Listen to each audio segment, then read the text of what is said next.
ഇയാൾ ഒരു പാസ്റ്റർ ആയതിൻ്റെ പേരിൽ ഈ എല്ലാ സംഭവ തുടക്കത്തിലും ഇയാളെ പ്രാർത്ഥനയോടു കൂടിയാണ് ഓരോ പരിപാടി ചെയ്യുന്നത്. ഇദ്ദേഹം ബേസിക്കലി അവിടുത്തെ മറാഠി അല്ല, ഇദ്ദേഹം മാംഗ്ലൂരിലുള്ള ഒരു കാത്തലിക് ഫാമിലി ജനിച്ച ആളാണ്. മൈഗ്രേറ്റ് ചെയ്ത് ബോംബെയിൽ വന്ന് അവിടെ വെച്ചാണ് ഈ പെൺകുട്ടി ഉണ്ടാകി. അവരവിടുത്തെ സ്കൂളിൽ, ഒരു കോൺവെന്റ് സ്കൂളിൽ പഠിക്കുകയും പിന്നെ RV Rizvi institute arts and science പഠിച്ചുകൊണ്ടിരിക്കുമ്പോൾ ചെറുപ്പത്തിൽ തന്നെ ഈ പെൺകുട്ടിക്ക് ക്രിക്കറ്റുമായിട്ടുള്ള ബന്ധത്തിൻ്റെ പേരിൽ ബോംബെ ടീമിലും സ്റ്റേറ്റ് ടീമിലും നാഷണൽ ടീമിലും ഒക്കെ കയറി വന്നു.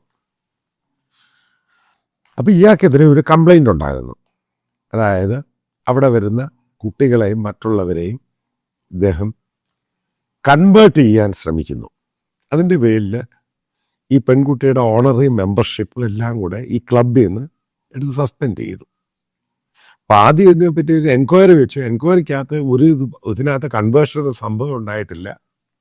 അതായത് നമ്മൾ ഇന്ത്യയിൽ ഈ കഴിഞ്ഞ കാലത്ത് കാണുന്ന പോലെ ഫോഴ്സ്ഫുൾ കൺവേർഷൻ എന്നും പറഞ്ഞുകൊണ്ട് പല ആൾക്കാർ ഇങ്ങനെ പല കള്ള കേസുകൾ കൊടുക്കുന്നുണ്ട് പലയിടത്ത് ഇഷ്ടം പോലെ.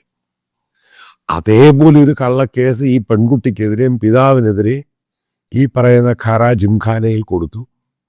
അതിൻ്റെ വിക്റ്റിമാണ് ഈ പെൺകുട്ടി. അതാ മനസ്സിലാക്കണം.